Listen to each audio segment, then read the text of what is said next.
Good morning. तर आज तारीख आहे 17 सप्टेंबर.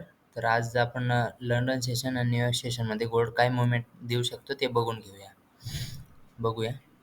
तर आपण आज मंथली टाईम फ्रेम प्रमाणे जर बघितलं तर मंथली प्रमाणे मार्केट फुल्ली बुलिश चाललंय.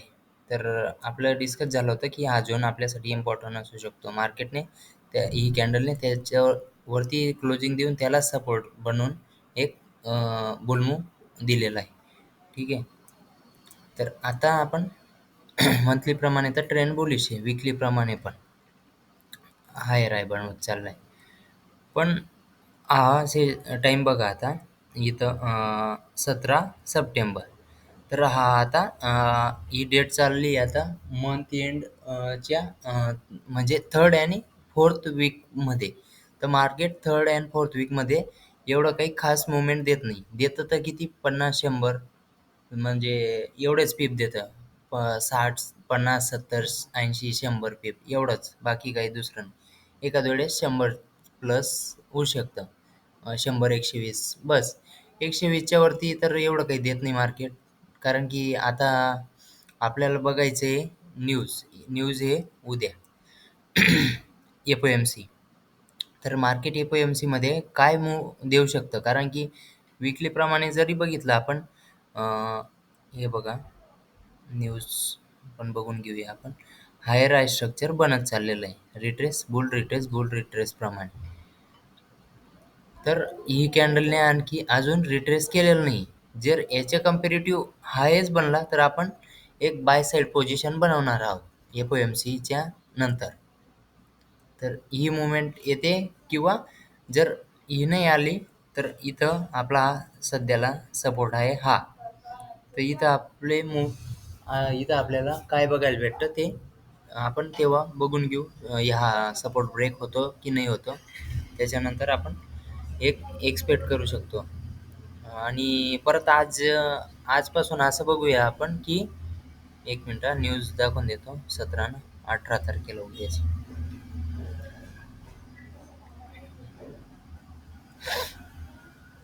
एक मिनिट लोड होतंय ते.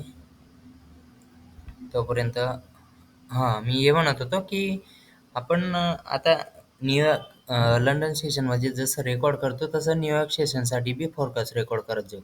म्हणजे त्या टायमाला आपण ते मूव्हमेंट आपल्याला एक्सपेक्ट होऊ शकतं की आता या घडीला काय मूव्ह एक्सपेक्ट होऊ शकतो. आता काय होतंय की आता हे फक्त दो लंडन आणि न्यूयॉर्क दोघी सेशनसाठी आपण रेकॉर्ड करतोय. आणि त्याच्यात आपल्याला परत टार्गेट हिट झाला की एस-एल हिट झाला ते सांगता येत नाही. परत व्हिडिओ एडिट वगैरे करायचं. ते पण बघतो मी व्हिडिओ एडिटचं.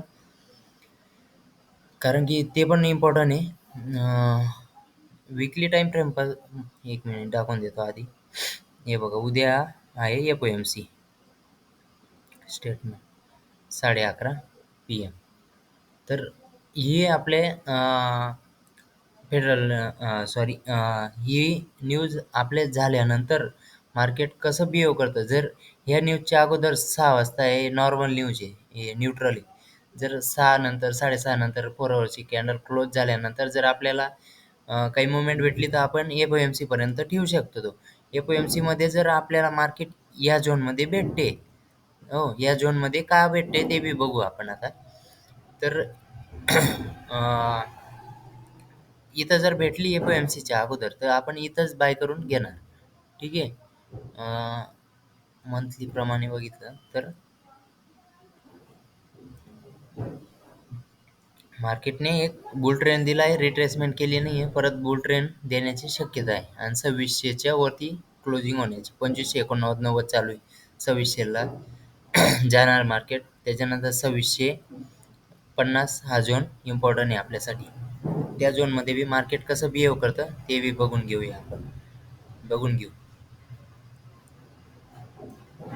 बघायला गेलं तर मार्केटने अजून रिट्रेस केलेलं नाहीये.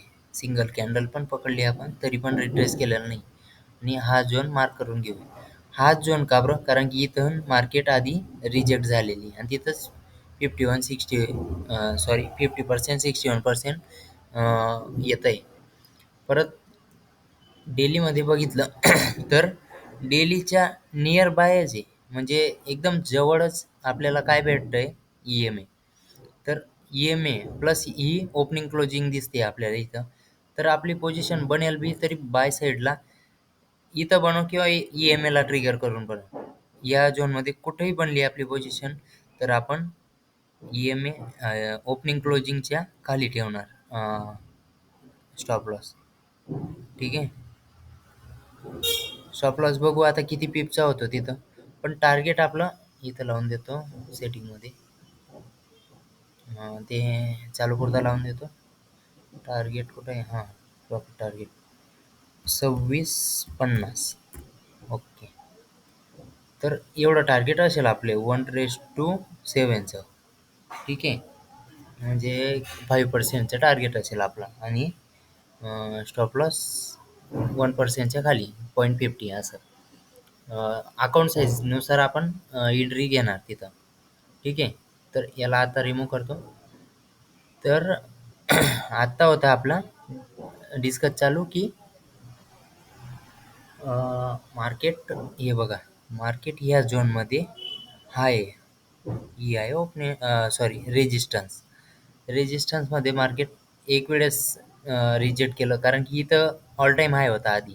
तर रिजेक्ट केलं मार्केटने मूव्ह दिला. परत सेकंड टाईम ज्यांना एंट्री भेटली नाही त्यांच्यासाठी बी एंट्री झाली. पण मार्केटने परत आपल्या ही मुवमेंट दिली. थर्ड टाईम पण दिली मार्केटने मुवमेंट. पण फोर्थ टाईम पण ही कॅन्डल कुठली आहे बघा, 11 सप्टेंबर म्हणजे ही 11 सप्टेंबरची याची कॅन्डल आहे न्यूजची. एक मिनिट. NFP होती त्यानंतर PPI नाही नाही नाही नाही हां ही हां हे बघा 6 तारखेला होती NFP. या तारखेला होती CPI 11 तारखेला आणि 12 तारखेला होती PPI. तर CPIने मुवमेंट नाही दिली, पण CPIने फक्त रिट्रेसमेंट केली आणि रिट्रेसमेंट करून एक PPIने बुल मूव्ह देऊन दिला. असं इथं झालेलं आहे. पण आपण ह्या पॉइंटला ह्याच कॅन्डलला इथं इथं कुठंतरी 17ला इथंच आपण शॉर्ट बनवलेलं होतं.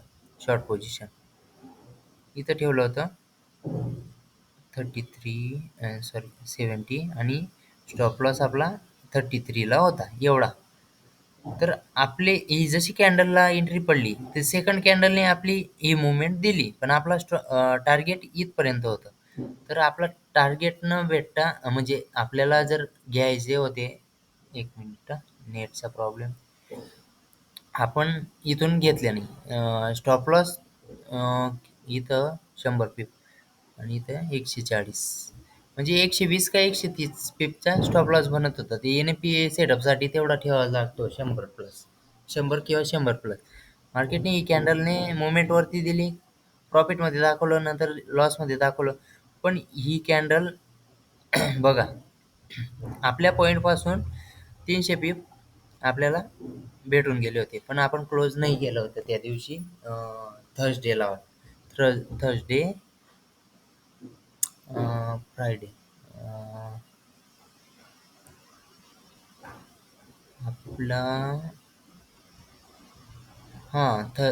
फ्रायडेला वाटतं. फ्रायडेला आपण NFA होऊ दिली, त्याच्यानंतर आपला ट्रेड होता. त्याच्यानंतर ही मुवमेंट भेटली आपल्याला. पण आपण ही मुवमेंट न घेता आपण वेट करत राहिलो. आपल्याला टार्गेटची अपेक्षा होती. आपली अपेक्षा म्हणजे टार्गेट नाही भेटलं आपल्याला. आपला तिथं SL गेलाय या पोझिशनमध्ये. मंडेला SL गेला होता. तर बघायला गेलं तर तिथं काय अवॉइड झालं आपलं की हायर टाइम फ्रेमनुसार जर बघितलं तर मार्केट हायर हाय बनवत चाललेलं आहे. ठीक आहे. आणि हा लास्ट आहे. हे बघा या इथं मार्क करून देतो. हा लो ब्रेक नाही झाला, परत दुसरींदा हा लो ब्रेक नाही झाला, परत तिसरींदा हा नाही झाला, चौथींदा हा नाही झाला. मार्केटने बघा हे कुठे गेली, मार्केटने हायर हाय बनवत चाललंय. NFP कॅन्डल त्या सपोर्ट नियर बाय सॉरी जवळचा जो सपोर्ट होता आपला त्याला ब्रेक करू शकले नाही. हो. तर त्या मार्केटने काय फॉर्म केलं, हायमध्येच क्लोज झाली याच्या कम्पेरेटिव्ह. ठीक आहे. एक मिनिट. ह्या लोच्या कंपॅरेटिव्ह मार्केट हायमध्येच क्लोज झाली. त्याच्यानंतर परत हे रिसेंटली होता. हा ही ओपनिंग क्लोजिंग आणि हा सपोर्ट रिसेंटली होता. मार्केटने सीपीआय आली. सीपीआयने सुद्धा त्याला न ब्रेकता त्याला टच पण नाही झाली. ओपनिंग क्लोजिंग बी घेतली नाही, सपोर्ट बी घेतला नाही. त्याच्या अगोदरच मार्केट हायमध्ये क्लोज होऊन गेली. त्याच्यानंतर एक पीपीआयने कंटिन्युएशन बुल मूव्ह पकडून घेतला. तर आपला तो एस-एल वगैरे तर गेलेला आहे. पण आता जर बघायला गेलं तर टॉपमध्ये बनतंय आता परत ते स्ट्रक्चर जे इथं बनलेलं होतं विकलीमध्ये. डबल डोजी, देन मूव्ह आणि एक देन डबल डोजी नंतर मूव्ह, देन एक बुल मूव्ह. ठीक आहे. ते स्ट्रक्चर आपल्याला डेलीमध्ये आता ऑल टाईम हायमध्ये दिसतंय. पण बघायला गेलं तर ऑल टाईम हाय आहे आता. डेलीप्रमाणे जर बघितलं मार्केटने 38% रिटेस्ट केलेलं आहे. पण मार्केट किती रिटेस्ट करेल हे कोणीच सांगू शकत नाही. मार्केटवर आहे 38 पण करेल, 38च्या वरती पण चालला जाणार, 50 पण करेल, 61 पण करेल किंवा खाली पण 100%चा झोन राहतो तिथपर्यंत पण करू शकतं. मार्केटवर येते. आपण फक्त ॲनालिस्ट करू शकतो की असं एक्सपेक्ट करू शकतो की असं होऊ शकतं. तर आता जर बघितलं तर ऑल टाईम आहे. इथं सेलर्स ॲक्टिव्ह झालेले आहेत. तर यांनी मार्केटला डाऊन घेऊन जाण्याचा प्रयत्न आहे. जर डाऊन घेऊन जाण्याचं चाललंय यांचं, तर डेलीप्रमाणे जर बघितलं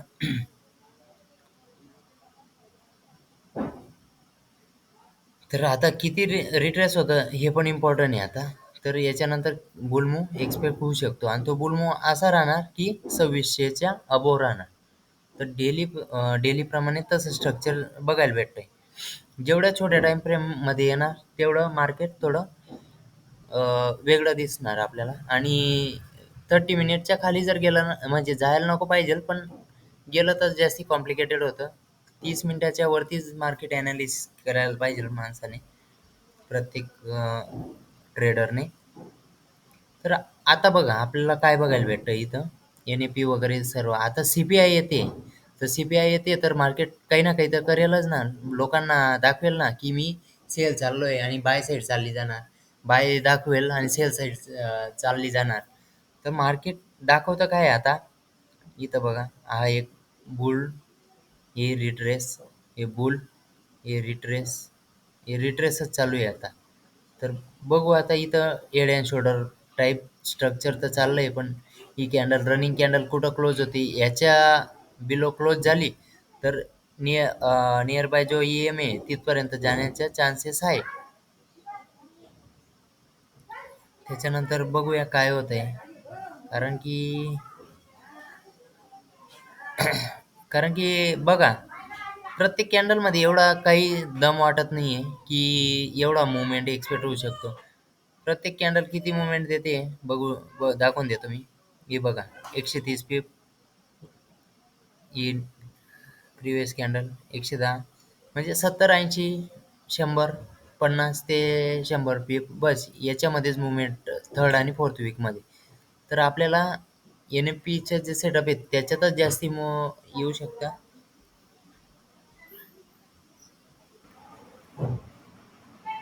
हां, तर मी हे म्हणत होतो की मार्केटने जर बघायला घेतलं तर आता याची काइंड ऑफ ओपनिंग क्लोजिंग घेतलेली आहे 4 आवर प्रमाणे. या ओपनिंग क्लोजिंग ठीक आहे. आणि जर ओपनिंग क्लोजिंग बी ती जरी बघितली नाही तरी मार्केटने सिंगल कॅन्डलला रिट्रेस केलेलं आहे. सिंगल बी नाही सॉरी याला बी पकडलं आपण कारण की ग्रीन कॅन्डल पण ते. तर इथं रिट्रेस 38% प्रमाणे येत आहे. तर आता नियर बाय ही तर कंटिन्युएशन रोजी बनलेली तिथपर्यंत येऊ शकतं मार्केट असं एक्सपेक्ट करतोय आपण की आणि तिथंच आपल्याला EMA पण आहे आणि जर ही बघायला गेलं तर हा जर एक रिव्हर्सल आहे लोअर टाइम फ्रेमचा तर हायर टाइम फ्रेमचा हा एक काय आहे रिट्रेसमेंट, फिब रिट्रेसमेंट. तर बघूया आपण काय होतंय ते. अं,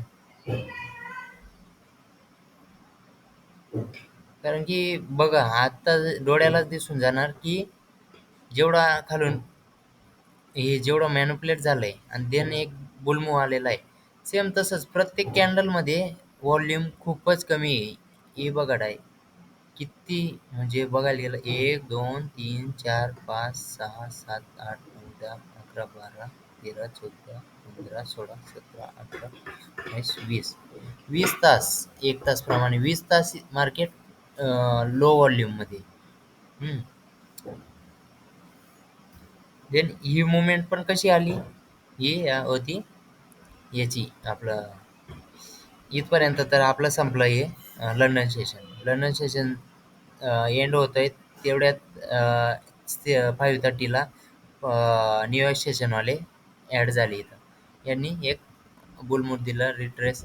इथं जर पूर्ण बघितलं आता हा पूर्ण झोन, हा झोन पूर्ण कन्सोलिडेट आहे 100 पिपचा. तर आता मार्केट काय करतंय बरं? बघू आपण काय होतंय तर. कारण की लो टाइम फ्रेममध्ये तर रिव्हर्सल दाखवते आणि हाय टाइम फ्रेममध्ये रिट्रेस होणार आहे. हे कन्फर्म झालेलंच आहे. व्हॉल्यूम बघा किती कमी आहे. आपण बघूया काय कुठली एंट्री भेटते तशी मी अपडेट करेल. ठीक आहे. Thank you.